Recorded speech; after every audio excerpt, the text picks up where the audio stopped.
एक समय की बात है,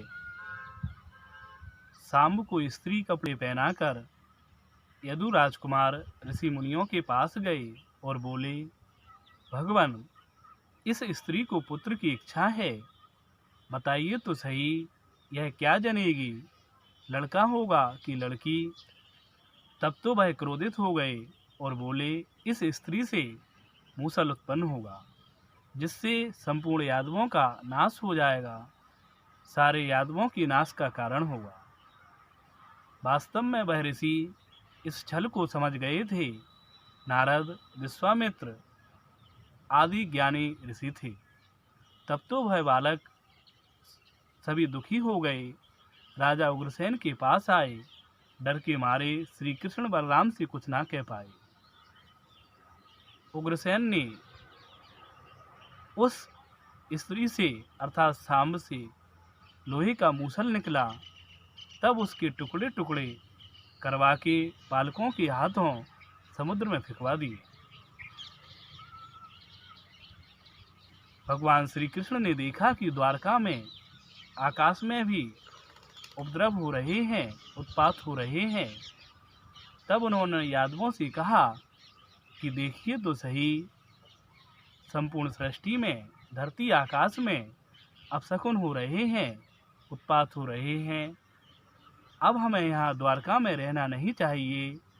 चलो हम लोग प्रवास क्षेत्र को चलें और इन उपद्रवों की शांति के लिए देवताओं का पूजन करें। तब सभी ने श्री कृष्ण की बात मान ली। उद्धव जी भगवान श्री कृष्ण के पास आए और बोले, भगवान, मुझे ऐसा लगता है कि अब आप इस कुल का नाश करना चाहते हैं। भगवान, मेरे लिए क्या आज्ञा है।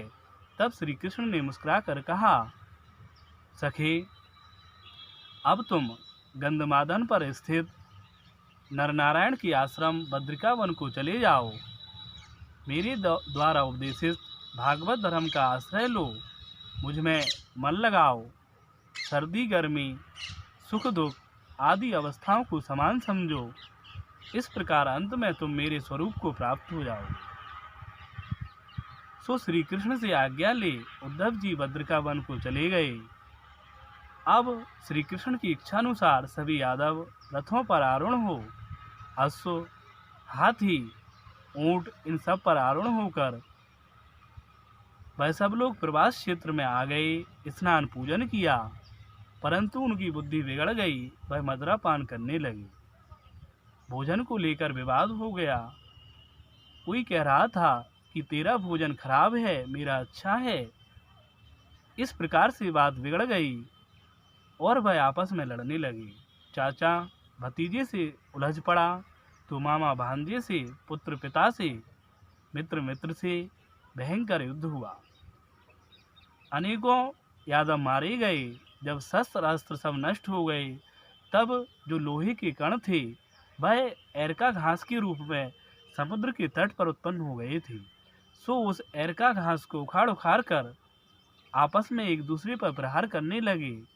भगवान श्री कृष्ण और बलराम जी ने भी एरका घास को उखाड़ा और प्रहार करने लगे। वह घास वज्र के समान कठोर हो जाती और भीषण रक्तपात करती। देखते ही देखते सारे यादव नष्ट हो गए। दारुक, श्री कृष्ण बलराम बच गए।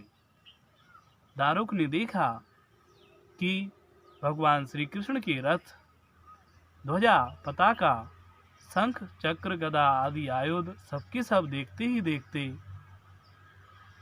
स्वधाम को चले गए। भगवान श्री कृष्ण और दारुक ने देखा कि बलराम जी एक वृक्ष के तले बैठे हैं। उनके मुख से बड़ा भारी सांप निकल रहा है। वह समुद्र को गया। समुद्र ने उन शेषनाग की पूजा की और फिर वह समुद्र में लीन हो गया। अब तो दारुक ने भगवान के चरणों में सिर झुकाया। वह रोने लगा। उसे लगा कि निश्चित ही अब भगवान भी मुझसे बिछड़ने वाले हैं। तब भगवान ने उसको समझाया, दारुक, तुम राजा उग्रसेन और वसुदेव आदि के पास जाओ। उनसे कहना कि अब तुम्हें द्वारका में नहीं रहना चाहिए, कारण कि समुद्र इस सारी द्वारका को डुबो देगा। और अर्जुन के आने पर तुम बंधु बांधवों के साथ धन संपत्ति लेकर इंद्रप्रस्थ चले जाना। दारुक, तुम भी मेरे भागवत धर्म का आश्रय लो, संसार की माया मोह ममता को त्याग दो, इससे तुम्हें मेरी प्राप्ति हो।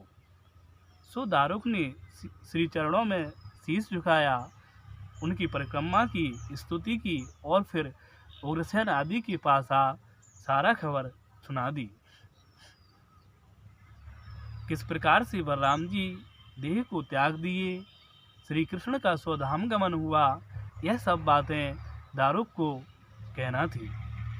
इधर भगवान विष्णु ने पीपल की पेड़ के नीचे दाहिने जांघ पर बायां चरण रखे हुए बैठे थे। एक बहेलिया, उसने दूर से देखा कि मृग बैठा हुआ है, सो उसने भगवान की उन तलवों को मृग समझा और फिर तीरों से उन्हें बीन डाला। निकट आकर देखा कि यह तो चतुर्भुज पुरुष हैं।